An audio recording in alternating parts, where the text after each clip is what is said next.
Hello, and welcome back to another episode of Plan Your Federal Benefits. It is so good to be here with you today, and it is going to be a great episode because we are going to talk about the Tortoise Fed and the Hare Fed, a play on the classic story that just keeps on giving because it is so darn applicable even to your federal benefits. We have all heard the classic, oh, I wish I would have started earlier. Oh, I wish I would have done this, I would have done that. But today we're going to look at the dollars and cents of what difference it makes to be the Tortoise Fed and not the Hare Fed. To be the consistent and steady federal employee that is planning for their retirement and those that try to really catch up at the end. What difference does it really make, and should you even care about starting as early as possible, or does it just make sense to worry about it when you get a little closer? So, for the story, we're going to look at two different feds, okay? Julie is our tortoise, and Robert is our hare, okay? So they both start with the federal government. It's basically going to be a long story about Julie and Robert, about their career and the decisions they make when it comes to their TSP, and the differences that really get so profound over time. So let's dig in. So Julie, like I said, she is the steady and consistent Fed. They both start their career at age 27. They're young, starting their career, they get good paying jobs. They both make $75,000 a year. And to keep the math simple, right, I'm going to ignore a few little things because it gets really complicated if you really detail every little variable out, but I'm going to keep it simple for you so that the numbers can speak for themselves, okay? So, let's say they make $75,000 their entire career. Now the odds of that are next to zero, right? They're gonna get pay raises, they're gonna get step increases, they're going to get more money over time, but just to keep the numbers exceptionally simple, we're gonna say they make $75K for the rest of their career. Okay, so they're both 27. And Julie, right off the bat, she says, hey, I'm used to living like a college kid, like I know how to be frugal. So I'm going to right off the bat invest 10% of my TSP, right? Invest 10% of my salary into the TSP straight away.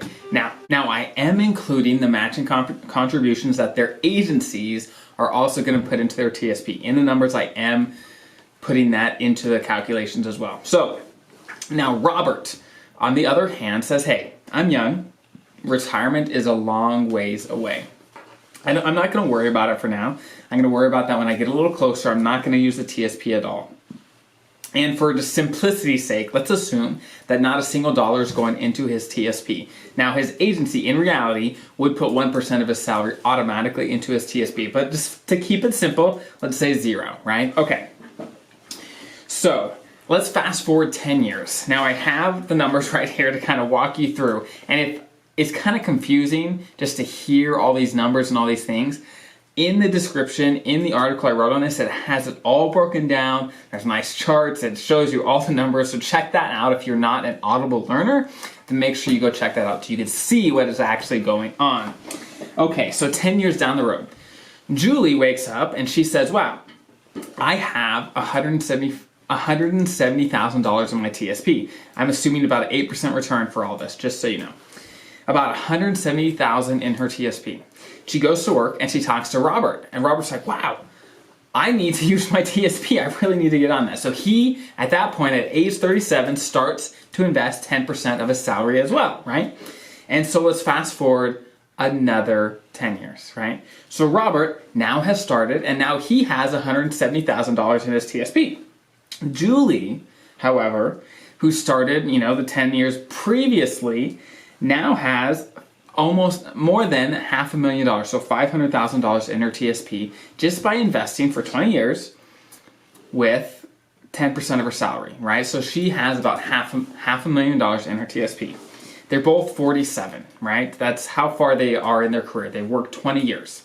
So they both go to work again. And Robert talks to Julie and he said, hey, now I have $170,000 in my TSP. She's like, wow, I have about $500,000. He's like, wow. He gets super competitive like many guys do. I'm a guy, I know. He says, okay, I'm going to invest 20% of my salary into the TSP for the rest of my career. And Julie, she's been doing well. She's like, hey, I'm just going to stick to my 10%. So throughout Julie's entire career, she invests 10% of her salary. Robert, on the other hand, the first 10 invested 0. The second 10 invested 10%, and then the last 10, he invests 20%. Now they're both 57. And they're about ready to retire. Julie wakes up, she's 57, she wants to retire, and she notices she has over $1.3 million in her TSP. Just by consistently and steadily investing 10% of her salary into the TSP throughout her career. She's amazed. She's like, wow, I can easily retire. I could easily buy that home I wanted. I could easily travel in retirement. I could easily have the financial freedom to do whatever I'd like in retirement. Now, Robert's not doing too bad either. He wakes up and he's got about $650,000 at retirement at age 57. And now he's doing pretty well. He doesn't have near as many options as Julie, but he's still doing pretty well. He's got $650,000 in his TSP. So he could do things. He's got some freedom. But the interesting part about this whole example is that if you actually add up the numbers, we find that they actually put the exact same amount of money into their TSP. Meaning, Julie contributed about 10%. Okay, so she contributed 10% of her salary for 30 years, right?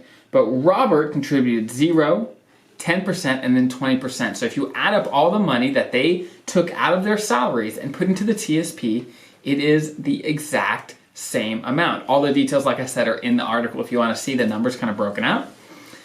But the difference was when they contributed into their TSP.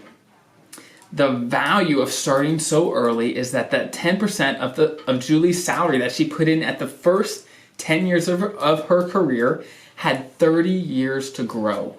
30 years to compound and really grow over time. That created an incredible snowball. When you have less time, even if you really load up your TSP, the power of that really is diminished when you have less time to work with, right?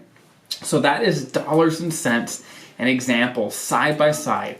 Robert and Julie, the tortoise fed, Julie, who was steady and consistent, and the hare fed, which is honestly what most feds do, is at the end of their career, they're like, man, I need to catch up, and so they add a bunch in at the end. And I'm not saying that's a bad thing. Maybe it does make sense for you to really catch up near the end, right? But the best thing to do is to start early so you have options down the road where maybe even if you started early, say, hey, I want to invest more, I want to have more at the end, no problem. But you at least have more options because you had more time to grow your retirement savings. So hopefully that makes sense. And I know it's kind of hard to hear all these numbers and kind of know what's going on, but just look at my article. It kind of walks you through a little better. It's on my website. It's going to be in the description. There's going to be links wherever you're consuming this. Just check the description out and it should all be there. Okay, I hope this is helpful. I hope this is enlightening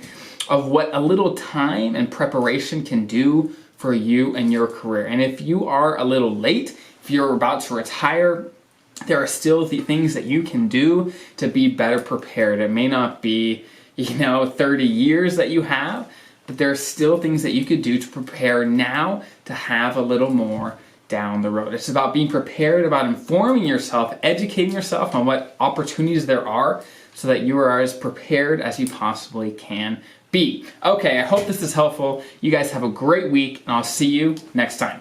And again, thank you for making it to the end of my video, the end of my podcast. I hope this brought value to you and your life. My goal with this content is to bring as much value to as many people as I possibly can. So please, if you can, if this brought value to you, please show your support, subscribe, hit the thumbs up, comment, give me feedback about what you want to hear about, what you want to learn about, and how you can get more value out of this, and so that I could do the very best I can to make this the best channel for my viewers, for my listeners, the very best I can. So again, thank you for being here and investing in yourself and in your future. And I will see you next week.